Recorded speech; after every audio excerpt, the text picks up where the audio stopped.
everyone in Facebook world. It is Nature Mandala making class today.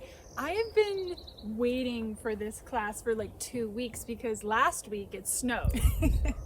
So we couldn't do it last week because all of the nature stuff were under the snow. But this week is perfect. It's beautiful out and it's sunny, and it's the perfect day to make a nature mandala. And you look like you're dressed. I dress like... as my most nature child. So. Yes, it looks very nature.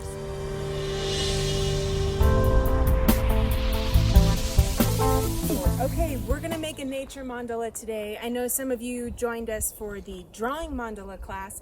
It's basically going to be the same thing, except we're not drawing, we are using nature. So I've actually never planned or prepped for one of these ahead of time, but I did today, so you didn't have to watch me doing what is step one. Most importantly, you have to gather some material. So for those of you who are at home with your families, your kids, a really great activity to do with that is a scavenger hunt or a kind of treasure hunt to see what's in your neighborhood.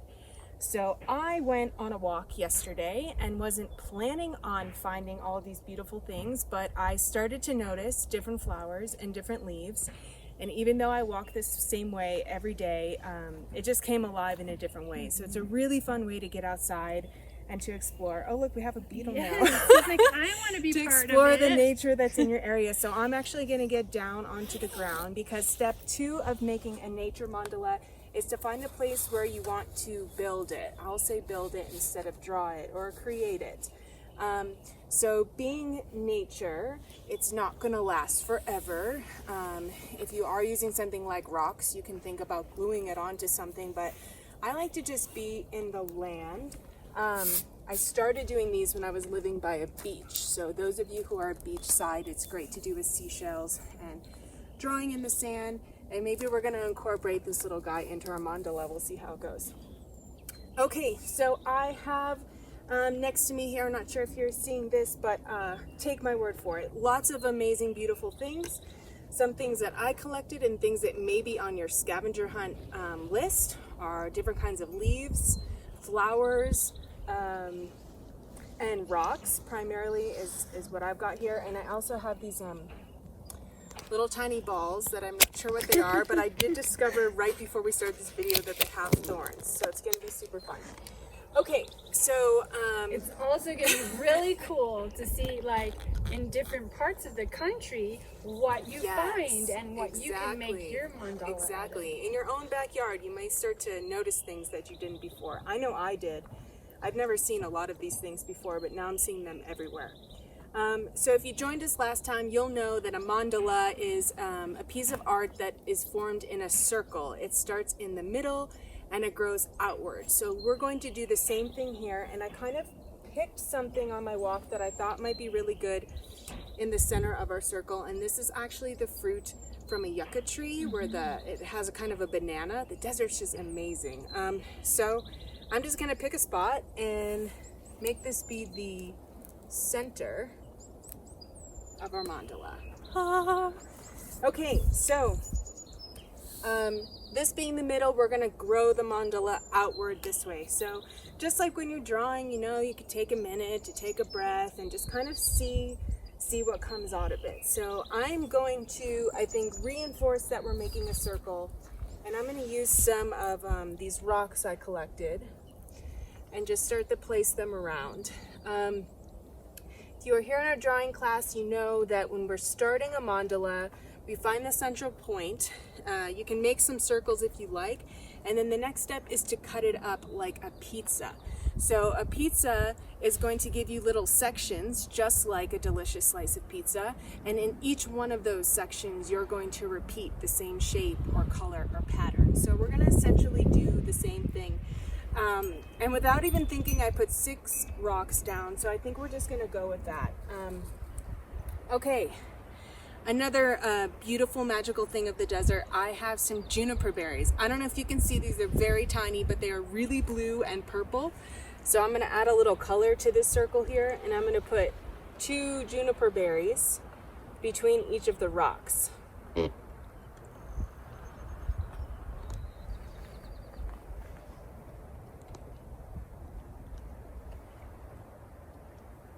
juniper berries are beautiful, and you can actually eat them. They taste surprisingly sweet and like a pine tree. I think they also make gin.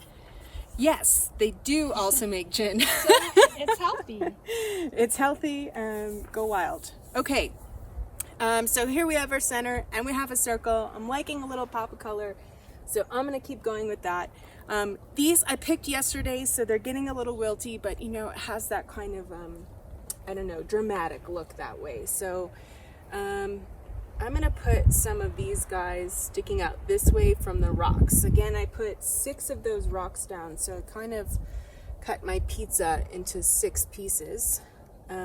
These I had never noticed before, and saw them when I was walking yesterday. Lori, do you know what these guys are? I don't, but I see them a lot, and I love the bright orange color of the flowers. It's really so awesome pretty. color, and they have these cool wispy arms sticking off of them. Okay, so we're growing. Much like when you're drawing, not everything is going to be the same size or the same shape, but the most important thing about a mandala is that it's repeating in a pattern. So let's pick another object, and I'm gonna go with some leaves, and I picked these right outside of our house here actually, and I'm gonna go ahead and put a leaf in the middle of each one of these. You know, it's funny, since I started picking things yesterday, I've been kind of imagining in my head how it might turn out. But you never really know until you start doing it, and I'm loving it. What are you thinking, Lori? I love it. Cool. I love the ivy leaves. Yes. Lots of different colors where you don't often see that in the desert. Yeah. Or Oh, notice, definitely. at least. Yeah. Let's keep going with the color. I've got this really light green, so lots of these tiny leaves, and I think I might just kind of sprinkle them in another circle. If I'm not mistaken, those are a 4-winged salt bush. Really? And they grow here where the soil is very salty. Okay. Very interesting. I didn't know that, but I'm definitely seeing them all over the place in our yard and in front of the house. I think I picked these up out in front of the house as well this morning. Oh, we have a bird joining us. I don't know if you guys can hear that at home. Nature loves nature mandalas too. Because like we talked about last time, patterns appear everywhere in nature. It's just kind of bringing it all together, making patterns out of things that are patterns. I'm really just loving, you know, touching the plants and touching the dirt right now. Feels amazing. Okay. Lori, what are you thinking should come next? Oh my gosh. Maybe something more out again? I don't know. Oh, yeah. Okay. These guys are kind of big, but,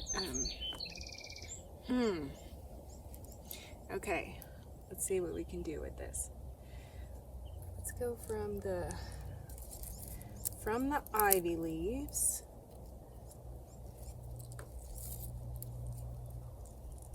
No idea what these are either. They're quite dry. I think they've been there through the winter. I just thought they had such an awesome shape and color.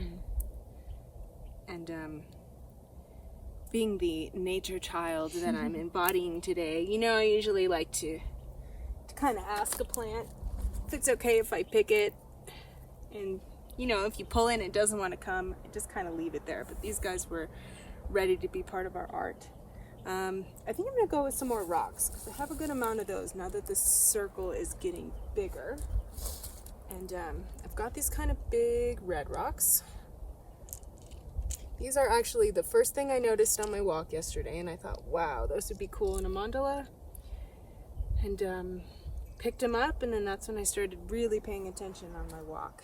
And then I'm going to fill it in with some more of these smaller rocks. Gravel. I love rocks. It's kind of a weird obsession. But a lot of beautiful colors. And there are some really awesome rocks here in New Mexico.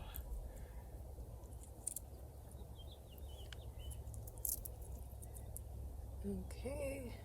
Oops.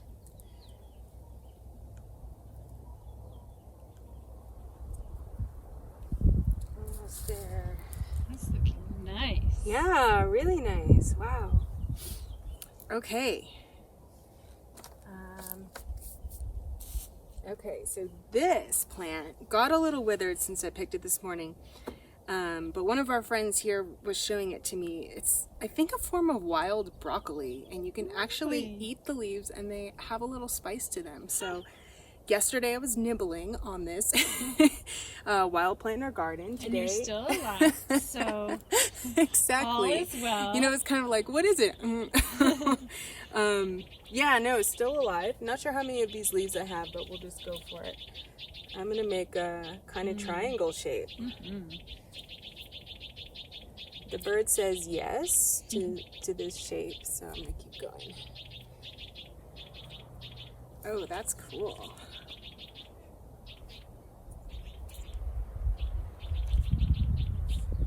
And I think the wind's cooperating with us. It was quite windy yesterday when I was collecting these. It's a little worried, but like I said, it's going to be impermanent, and that's kind of the beauty of it. You know, there are Tibetan monks that make mandalas out of sand. Have you ever seen that? I have. Oh man, it takes them hours and days to lay the sand in colors, and then at the end they sweep it away. So we don't have to sweep this, but you know, it won't be here forever. Okay, and I think that is the perfect spot for me to put these thorn balls. I have one of their thorns in my hand. Okay. I wonder what those are. Oh, they look a little bit like tomatillas almost. They do, and they came off, they were on a branch, also really dry, like they may have been there through the winter, or they just got dried up in the snow last week. Still can't believe it was snowing last week. Okay.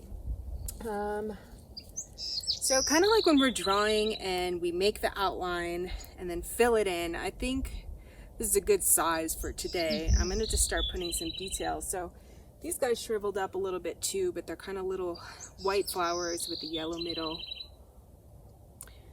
Okay. And I'm going to actually lay them on the ivy leaves.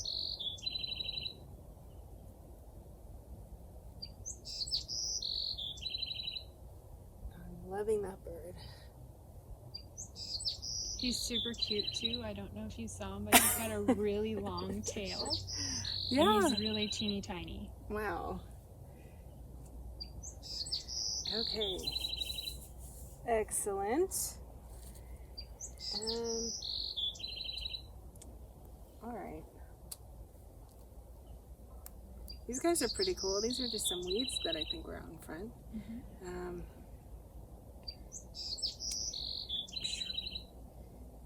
I laid them down underneath the rocks.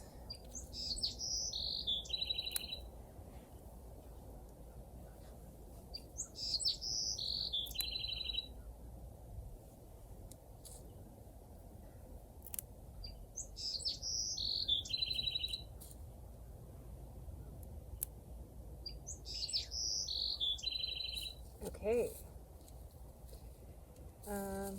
Got a good handful of juniper berries. We've got lots of juniper trees, so these guys are all over the place. So we're just going to sprinkle these around a little bit, maybe under our little tomatillo guys.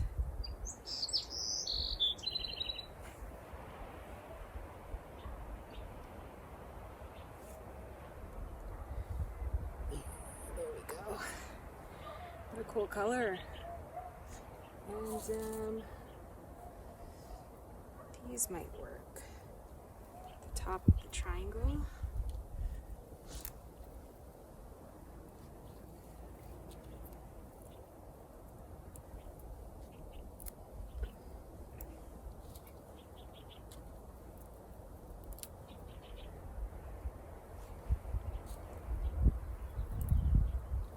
Oops. See, two more. Perfect.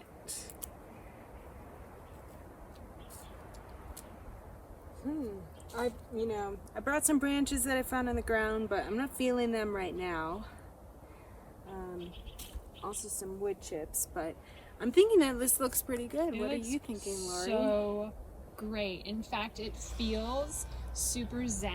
Like, I don't know if you noticed that I just stopped talking just because I was like just super into it and just kind of zoning. Yeah, it's a super zen, relaxing activity. Like I said before, I've never really collected things in advance. I usually just would be sitting on a beach or sitting in the woods and kind of start to see the rocks and stuff. So really cool. I really enjoyed that aspect of it. I hope that you guys are able to get outside and connect with the nature around your houses. It would be a really great idea for a little science lesson, identifying the plants and rocks and things that live around you. And then making something beautiful. And like Lori said, please share with us, because I can't even imagine how different they would all be across the country and the world. Absolutely. Wow. Thank you so much for being thank you part guys. of it today. And Thank you. everybody for watching.